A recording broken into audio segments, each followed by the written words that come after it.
In 2013, I got admit from 5 universities. I accepted Chico State as my final universities. I gave my visa interview. I came to United States in 2014, August 5th. I landed in San Francisco airport. I came out of the airport and I was living the dream. I felt like this is it. I made it. But soon after, reality hit me so hard, and the reality is so different than what it is shown on Instagram, YouTube, and movies and TV shows. So I want to share the harsh reality which you are going to face, so that way you can be prepared mentally and physically before you come to United States. Let's go. Number one is education system. It is drastically different in United States versus India. That's where I did my bachelor's in engineering, especially DJ Sangvi. If you're from DJ Sangvi, let me know in the comment section. But two significant points which I want to mention. Number one is assignments, practical and hands-on experience you will get in your master's versus what you did in bachelor's.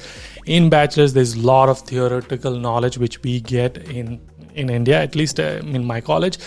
But in United States, I went to my first semester. It was a data structure class.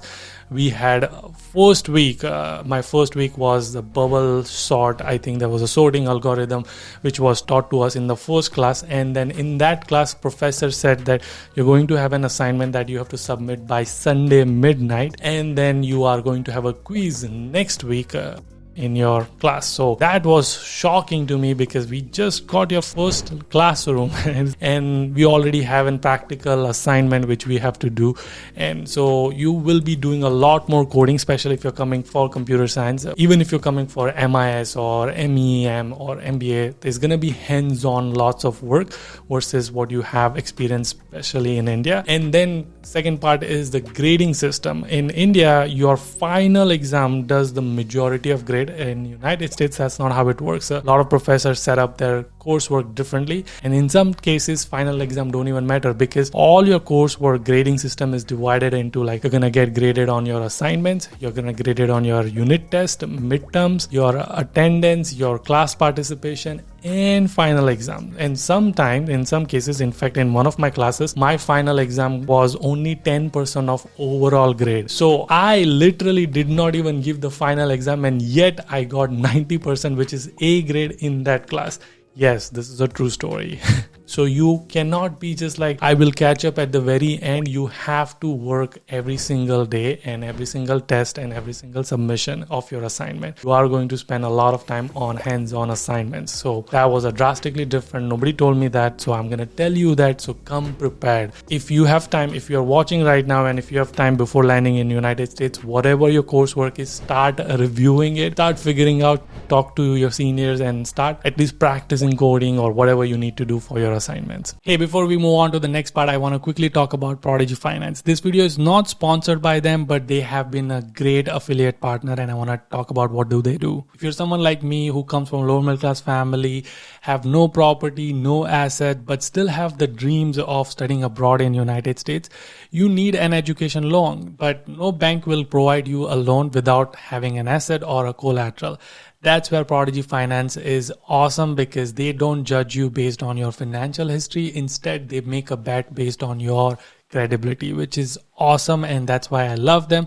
I've been working with them for last 5 years. I highly recommend you to check it out. They also even now support education for Australia. So go check it out. Link in the description. And now back to the video. Number 2 is roommate issue. Trust me on this. Roommates can break or make your master's journey. I'm not even kidding. I've seen so many roommate issues where roommates are making the groups and you will feel lonely because everyone is on one side and you are on the other side. There's going to be problem in the eating, like someone stole your bread or someone stole your milk, and there's going to be problem with paying the rents because you are going to share the utilities. Utilities might be on your name and someone is not paying you the portion of that, and you have to nudge them that, hey, can you pay me? Someone is not going to participate in doing the house chores, so you will be responsible for cleaning the apartment and you will feel very frustrated. There is so many things that will happen with your roommates, so please choose your roommates wisely. I highly recommend you that you at least talk to them once or twice and try to figure out if you gel with that person and then make a decision of making them a roommate. I was blessed and I was lucky enough that I did not have have such issues, but I have heard so many stories. And trust me, what happens is when you get an admit, when you get your visa approval, you get into this FOMO stage that I'm not going to find any roommates. And so whatever you get, you just say yes. And then when you actually start to live with that person who's a stranger, you are going to have trouble. Now, don't think that I can just switch my roommate or I can just move to another apartment. It's not that easy in United States. You will have to find a sublist, which means you have to find another person who can pay your portion of the lease, and then you have to do all the paperwork. So it's not that easy to just move out of the apartment and get another roommate. So if you do it, you're most likely going to be stuck for at least a year or a semester. So please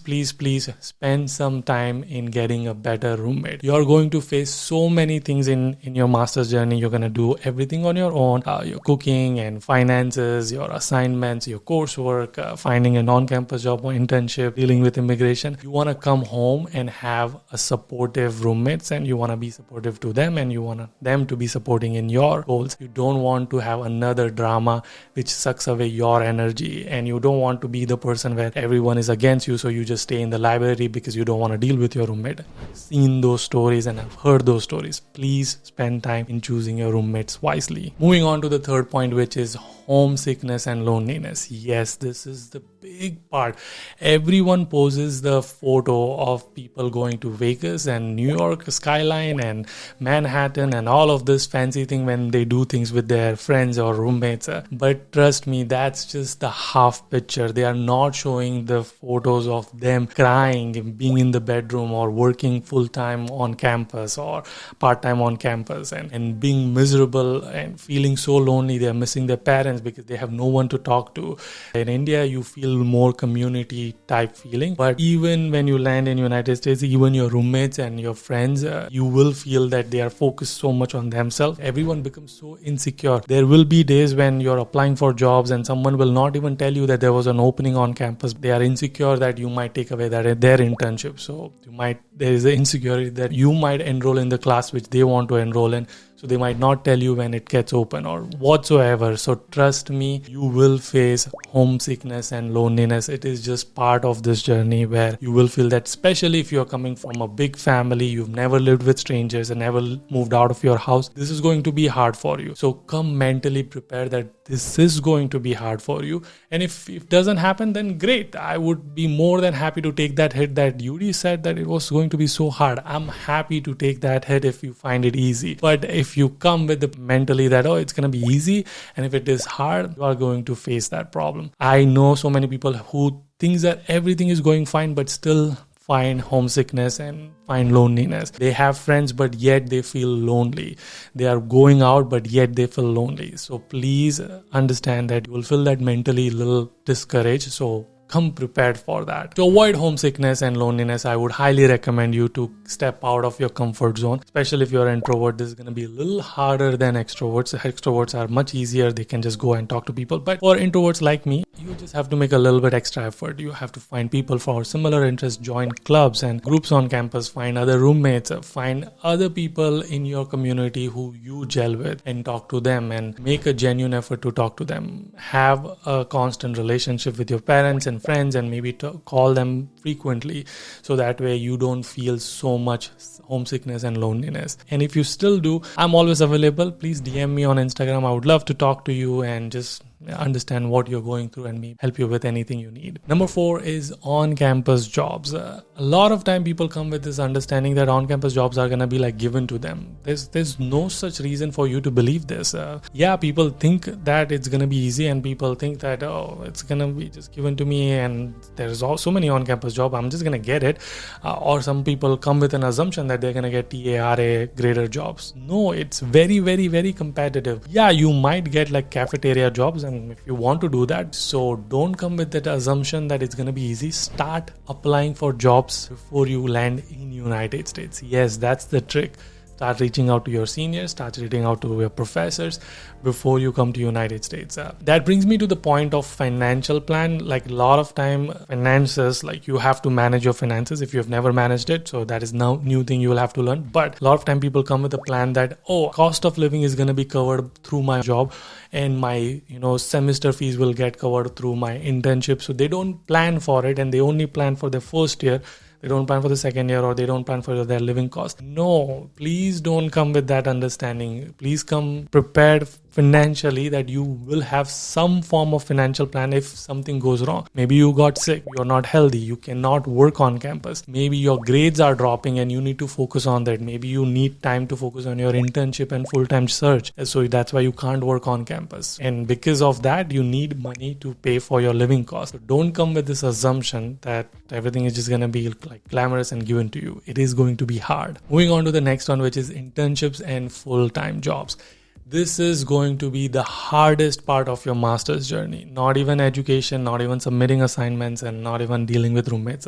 Finding an internships and full-time job is going to be the most hardest thing you have ever done, because you're going to face so many rejections. Is it even all worth it? Yes, it is going to be worth it once you finish the race, but for now you just have to keep going. I recently went to Arizona State University. I met with 100 plus students. All of them told me they don't have internship, or at least they don't have any interviews.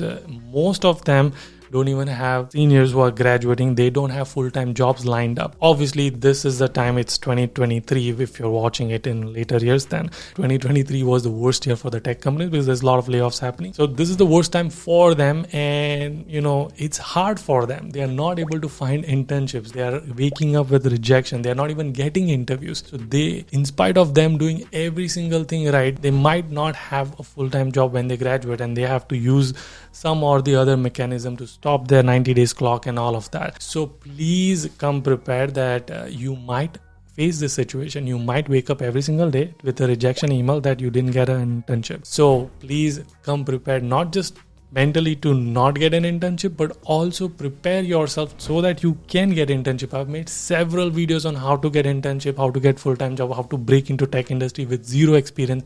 Please watch them, because they are for you, so that way you can understand all of how it works. And so please prepare from day one, from the day you land. In fact, I would say even before you land in United States. Let's talk about next one, which is hard work. Physical health, mental health, emotional health is going to take a big toll, meaning you are going to be physically exhausted. You are not going to have a car. All the campuses are very, very big, so you'll have to walk everywhere, and you will be counting, can I do Uber? You most likely cannot, because it's going to cost a lot of money. So you will be walking all around your campus. Even if you want to go from your house to campus, it's just going to be a lot of walking. So physically you will be exhausted. Especially you're not going to pay attention to your physical health, because you're focused so much on on-campus job and getting an internship, finishing your assignment, studying for your coursework and all of that, and networking and so on and on. So you think that all of that is more important than your physical health, and you will not focus on physical health. I highly recommend you don't make that mistake. I've made that mistake myself. Please focus on your physical health, because if your health is good, rest all things will follow. Mental and emotional health. Mentally, you're going to face so many rejections. You're going to talk to your seniors. There's going to be people who don't like you. There's going to be in your batchmate. There's going to be groupism will happen. Some people will not like you. Some people will not want to talk to you. That's okay. You are you. Move on. You're not there to impress them. There are going to be seniors and alumni and people on LinkedIn who you will try to reach out so that you can network with them, you can build relationship with them. Yes, there will be people who won't respond to you. There will be people who will reject your connection request, who might not refer you because of XYZ reason. So come mentally prepared with all kinds of rejections you are going to face. So that way, when you land here, if things go well, it's great. But if it doesn't go well, at least you came mentally prepared for it. There are going to be days where you're going to doubt your decision. There are going to be days where you feel like you want to cry it out. It's all good. There are going to be days where you're going to miss your parents, you're going to miss your friends, and you'll feel alone, but it's all good. You got this. All in all, I just wanted to show you the reality, what all things you will face, and not just that fancy trip which you will take in New York or Dallas or Vegas or California. I want you to come prepared for all the things which people are not showing you, which they are going through. They are not showing you the rejection email they got it. They're not showing that they are crying in the bedroom because they feel lonely. They are not showing the dishes and toilets they are cleaning because that's not something they want to flaunt. Yes, you will be doing all these things. So I want to show you the reality and come prepared mentally. So that way, when this happens, you're ready to face them. If you like this video, I'm pretty sure you're going to like this video, which is about how to get an internship and things to do before coming to United States. And also this one, which is also mentally preparation before coming to United States. I'll see you guys in the next one. Until then, keep smiling and keep hustling. You gotta hustle every single day.